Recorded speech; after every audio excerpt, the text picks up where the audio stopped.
Assalamualaikum warahmatullahi wabarakatuh. Perkenalkan, nama saya Irma Susanti Sihombing dari S1 Teknik Geodesi dengan NPM 23150071085 dari kelas J. Di sini saya ingin membahas sebuah topik yang berjudul dinamika demokrasi di Indonesia.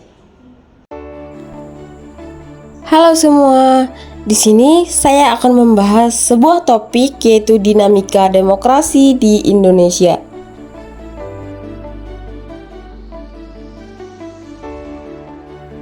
Nah, hal yang pertama yang saya akan bahas adalah pengertian demokrasi. Demokrasi adalah bentuk pemerintahan yang kekuasaan atau kedaulatan negaranya berada di tangan rakyat, sehingga menjadikan seluruh warga negara memiliki hak yang sama untuk berpartisipasi secara aktif dalam setiap pengambilan keputusan. Nah, yang saya bahas selanjutnya yaitu definisi demokrasi dan pemerintahan menurut Aristoteles. Dari materi yang telah Ibu berikan yaitu sebuah pendapat yang dikemukakan oleh Abraham Lincoln di tahun 1863 yang mengatakan demokrasi adalah pemerintahan dari rakyat, oleh rakyat, dan untuk rakyat, atau government of the people, by the people, and for the people. Nah, di sini saya akan membahas 3 definisi yang dikemukakan oleh Aristoteles, definisi demokrasi dan pemerintahan. Yang pertama, pemerintahan yang dipimpin oleh satu orang. Pemerintahan yang dipimpin oleh satu orang pun dapat menimbulkan bentuk pemerintahan yang buruk seperti sistem pemerintahan tirani. Tirani merupakan sistem pemerintahan yang dipegang oleh tiran yang menjalankan sistem pemerintahannya dengan sewenang-wenang, otoriter, absolut, dan hanya bertujuan untuk kepentingan pribadi sehingga jauh dari cita-cita dan keadilan. Yang kedua, pemerintahan yang dipimpin oleh sekelompok orang. Sistem pemerintahan yang dipimpin oleh sekelompok orang dapat berjalan dengan baik dengan bentuk pemerintahan aristokrasi. Aristokrasi adalah bentuk pemerintahan di mana kekuasaan berada di tangan sekelompok kecil yang mendapatkan keistimewaan atau kelas yang berkuasa. Namun, pemerintahan yang dipimpin oleh sekelompok orang pun dapat menimbulkan bentuk pemerintahan yang buruk seperti sistem pemerintahan oligarki.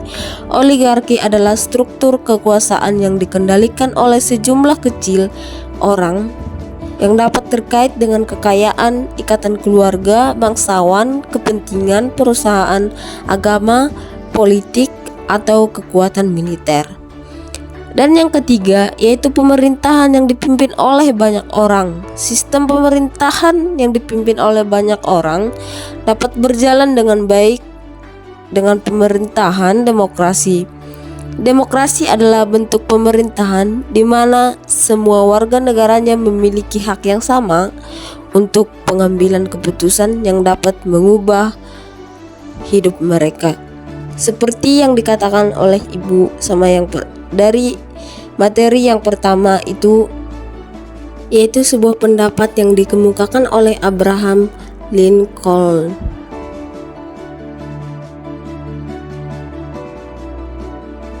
Dan yang ketiga yang akan saya bahas yaitu pemahaman tentang pilar demokrasi. Pemahaman tentang pilar demokrasi ada 10, yaitu yang pertama, demokrasi berdasarkan ketuhanan yang Maha Esa.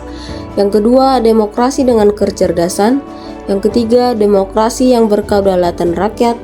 Yang keempat, demokrasi dengan rule of law. Yang kelima, demokrasi dengan pembagian kekuasaan negara. Yang keenam, demokrasi dengan hak asasi manusia atau HAM. Yang ketujuh, demokrasi dengan pengadilan dan yang merdeka. Yang kedelapan, demokrasi dengan otonomi daerah. Yang kesembilan, demokrasi dengan kemakmuran. Dan yang terakhir yaitu yang demokrasi yang berkeadilan sosial. Untuk selanjutnya yang saya akan bahas adalah fungsi demokrasi. Yang pertama, sistem politik yang memberikan kekuatan untuk memilih pemimpin rakyat dan pemerintahan secara bebas serta adil dalam pemilihan umum. Yang kedua, memberikan kebebasan bagi individu sebagai warga negara untuk dapat aktif berpartisipasi di dalam politik dan sebagai warga. Yang ketiga, memberikan perlindungan kepada hak asasi pada warga negara. Yang keempat, menghasilkan sebuah aturan yang berlaku kepada semua warga negara tanpa ada pandang bulu. Sekian dan terima kasih.